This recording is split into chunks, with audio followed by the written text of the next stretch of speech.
बेहद की परम ശാന്തി മാബാബയ്ക്ക് കോടി പ്രണാമം.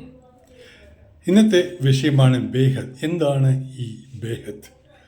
ബേഹദ് വിശ്വം എത്ര വലുതാണ് എന്ന് നമുക്ക് ഇന്ന് നോക്കാം. എന്താണ് ഈ ബേഹദ്?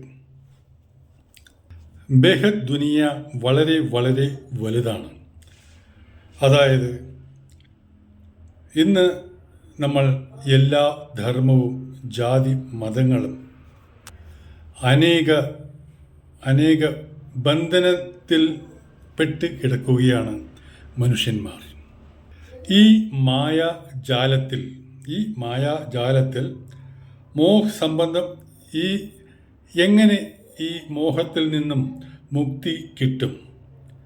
എങ്ങനെ കിട്ടും? അങ്ങനെ ഒരു സ്ഥലമുണ്ട്, ബേഹദ്, അതായത് അവിനാശി പരംധാം, അതായത് അമർ ലോകം. അവിടെ എല്ലാ ബന്ധനങ്ങളിൽ നിന്നും മുക്തമായതാണ് അവിനാശി പരംധാം അഥവാ അമർ ലോകം. അതിനുവേണ്ടി ആത്മയുടെ മൂൽ സ്വരൂപത്തിലേക്ക് നിങ്ങൾ വരേണ്ടത് വളരെ അത്യാവശ്യമാണ്. മൂൽ സ്വരൂപത്തിൽ വന്നാൽ മാത്രമാണ് നിങ്ങൾക്ക് മായയിൽ നിന്ന് മുക്തമാകാൻ സാധിക്കുകയുള്ളൂ, ബന്ധനങ്ങളിൽ നിന്ന് മുക്തമാകാൻ സാധിക്കുകയുള്ളൂ. അല്ലാത്ത പക്ഷം സാധിക്കുന്നതല്ല. ആത്മയുടെ മൂൽ സ്വരൂപത്തെ പ്രാപ്തമാക്കേണ്ടത് വളരെ അത്യാവശ്യമാണ്. അതിനു മുമ്പ് അതിൻ്റെ മേലെയുള്ള ആവരണങ്ങളെ നീക്കേണ്ടത് വളരെ വളരെ അത്യാവശ്യമാണ്. അതായത് അന്നമയകോശം, പ്രാണമയകോശം, മനോമയകോശം, വിജ്ഞാൻമയകോശം, ആനന്ദമയകോശം. അതിനും അപ്പുറത്താണ് ആത്മ സ്ഥിതി ചെയ്യുന്നത്. ശാസ്ത്രത്തിൽ പറയുന്നത് അനന്തകോടി ബ്രഹ്മാണ്ടം ഉണ്ട് എന്നാണ്. അതുപോലെ അനന്തകോടി ബ്രഹ്മാണ്ടം ഉണ്ടെങ്കിൽ അനന്തകോടി സൂര്യനും ഉണ്ട് എന്നാണ് അർത്ഥം. ഒരു ബ്രഹ്മാണ്ടം എന്ന് പറയുന്നത് ഒരു സൂര്യൻ എന്നാണ്. സൂര്യൻ്റെ ഗ്രാവിറ്റി ഏതുവരെ പോകുന്നു അവിടെ വരെയാണ് ബ്രഹ്മപുരി ഉള്ളത്. ഇപ്പോൾ നിങ്ങളുടെ സംശയം മാറിക്കാണുമല്ലോ. സൂര്യൻ്റെ ഗ്രാവിറ്റി ഏതുവരെയാണോ പോകുന്നത് അവിടെ വരെയാണ് നിങ്ങളുടെ ഈ ബ്രഹ്മപുരി സ്ഥിതി ചെയ്യുന്നത്. സൂക്ഷ്മ ലോകം ആയതിനാൽ നമ്മൾക്ക് ഈ കണ്ണുകൾ കൊണ്ട് കാണാൻ സാധിക്കുന്നതല്ല. അതിന് ദിവ്യ കണ്ണുകൾ അത്യാവശ്യമാണ്. അതായത് ഒരു ബ്രഹ്മാണ്ടം ആണ് എന്ന് പറയുന്നത്. സയൻസുകാർ പറയുന്നത് 150 അറബ് പ്രകാശ വർഷം വരെ യൂണിവേഴ്സ് വിസിബിൾ എന്നാണ് പറയുന്നത്. വിസിബിൾ എന്നാൽ കാണാൻ സാധിക്കുന്നത്. 150 പ്രകാശ വർഷം വരെയുള്ള സാധനങ്ങൾ സയൻസുകാർ കണ്ടിട്ടുണ്ട്. പക്ഷേ എല്ലാ യൂണിവേഴ്സും കണ്ടിട്ടില്ല. അതിലെ ജീറോ കലയുള്ള അത് ഒരു പോയിന്റ് അത് മാത്രമേ സയൻസുകാർ കണ്ടിട്ടുള്ളൂ. അതിനു മേലെ ഒരുപാട് ബ്രഹ്മാണ്ടങ്ങളുണ്ട്, ഒരുപാട് സ്ഥലങ്ങളുണ്ട്. അതൊന്നും സയൻസുകാർക്ക് ഇതുവരെ കണ്ടുപിടിക്കാൻ സാധിച്ചിട്ടില്ല. 150 പ്രകാശ വർഷം നമ്മുടെ യൂണിവേഴ്സിൻ്റെ ജീറോ കലയാണ്. കല എന്നാൽ പവർ. ജീറോ കലയുടെ യൂണിവേഴ്സിൽ മില്യൺ ഗാലക്സികൾ കറങ്ങുന്നുണ്ട്. ഒരു ഗാലക്സിയിൽ ബില്യൺ സൂര്യമണ്ഡൽ കറങ്ങുന്നുണ്ട്. നമ്മുടെ ഗാലക്സിയിൽ അഥവാ ആകാശഗംഗയിൽ ഏകദേശം 800 ബില്യൺ സൂര്യമണ്ഡലം ഉണ്ട് എന്നാണ് പറയുന്നത്. ബാബുജിയുടെ ദിവ്യദൃഷ്ടിയിൽ കണ്ട കാര്യമാണ് ഞാൻ പറയുന്നത്. നമ്മുടെ അടുത്ത സൂര്യമണ്ഡലമായ ആൻഡ്രോമേഡ ഗാലക്സിയിൽ ഏകദേശം 1000 ബില്യൺ സൂര്യമണ്ഡലം ഉണ്ട്.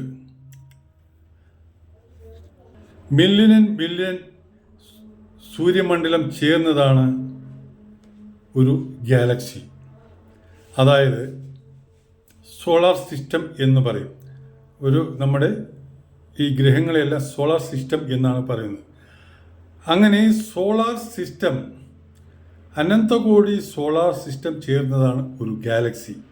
അനന്തകോടി ഗാലക്സി ചേർന്നാണ് ഒരു യൂണിവേഴ്സ്. അനന്തകോടി യൂണിവേഴ്സ് ചേർന്നാണ് ഒരു ഗ്രേറ്റ് യൂണിവേഴ്സ്. അങ്ങനെ മേലെ തട്ടിലോട്ട് പോകും. നമ്മുടെ ഗാലക്സിയുടെ ചുറ്റും 800 മില്യൺ സൂര്യമണ്ഡലം ഗാലക്സിയുടെ ചുറ്റും കറങ്ങുന്നുണ്ട്.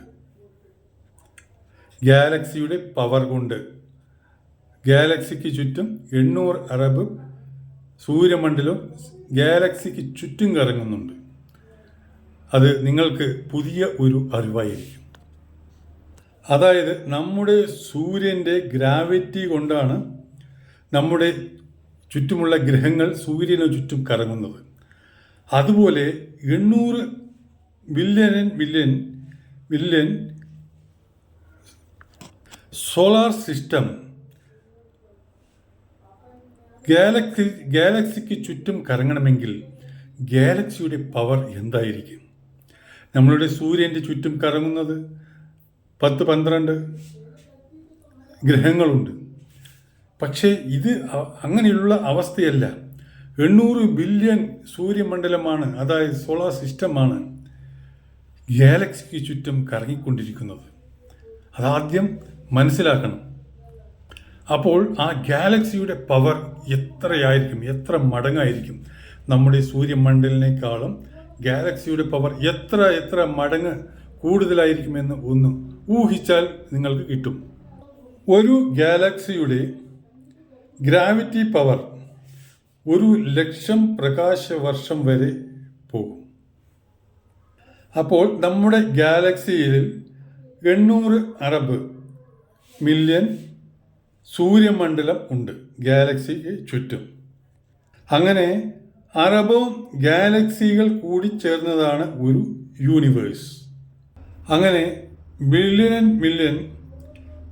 യൂണിവേഴ്സ് 150 മില്യൺ പ്രകാശവർഷത്തിലാണ് സ്ഥിതി ചെയ്യുന്നത്. അതായത് സയൻസുകാർ വിസിബിൾ എന്ന് പറയുന്നത്. അതായത് സയൻസുകാർക്ക് ടെലസ്കോപ്പിൽ കൂടെ കണ്ടത് 150 പ്രകാശവർഷം ദൂരെയുള്ള യൂണിവേഴ്സിൻ്റെ ഒരു 0 പോയിന്റിൽ ആണ് എന്നാണ് സയൻസുകാർ തെളിയിച്ചിരിക്കുന്നത്. പക്ഷേ സയൻസുകാരും തെളിയിച്ചിട്ടുണ്ട്, ഒരു 0 പോയിന്റ് വരെ ഞങ്ങൾ എത്തി എന്ന് പറഞ്ഞിട്ട് സയൻസുകാരും തെളിയിച്ചിട്ടുണ്ട്. പക്ഷേ മനുഷ്യന്മാർക്ക് മാത്രം ഇത് പറഞ്ഞാൽ മനസ്സിലാവില്ല. കാരണം മനുഷ്യന്മാർ അതിനാണ് പറയുന്നത് ഫസ്റ്റ് ജ്ഞാൻ അറിഞ്ഞേലേ മതിയാവൂ. ജ്ഞാൻ അറിയാത്തവർക്ക് ഇതിനെപ്പറ്റി അറിഞ്ഞുകൂടാ. ജ്ഞാനിലൂടെ മാത്രമാണ് യോഗയിലേക്ക് പ്രവേശിക്കുകയുള്ളൂ. ആ യോഗയാണ് നിങ്ങളുമായിട്ട് കണക്ഷൻ ചെയ്യുന്ന, ആ പരമാത്മയുമായി കണക്ട് ചെയ്യുന്നത് ആ യോഗയിൽ കൂടിയാണ്. ഒരു സൂര്യൻ്റെ ഒരു TV-യിലേക്ക് പിക്ചർ വരണമെങ്കിൽ ആൻറ്റിനയുടെ ആവശ്യമുണ്ട്. ആൻറ്റിനയിൽ കൂടെ മാത്രമാണ് പിക്ചർ വലിച്ചെടുത്ത് സ്ക്രീനിലോട്ട് വരികയുള്ളൂ. അതുപോലെയാണ് യോഗ ചെയ്താൽ മാത്രമാണ് ആ പരമാത്മയുമായി കണക്റ്റിംഗ് ആകുകയുള്ളൂ. അത് ആദ്യം മനസ്സിലാക്കുക. ഈ യൂണിവേഴ്സിന് 150 പ്രകാശവർഷത്തിൻ്റെ മേലെ എന്താണ്?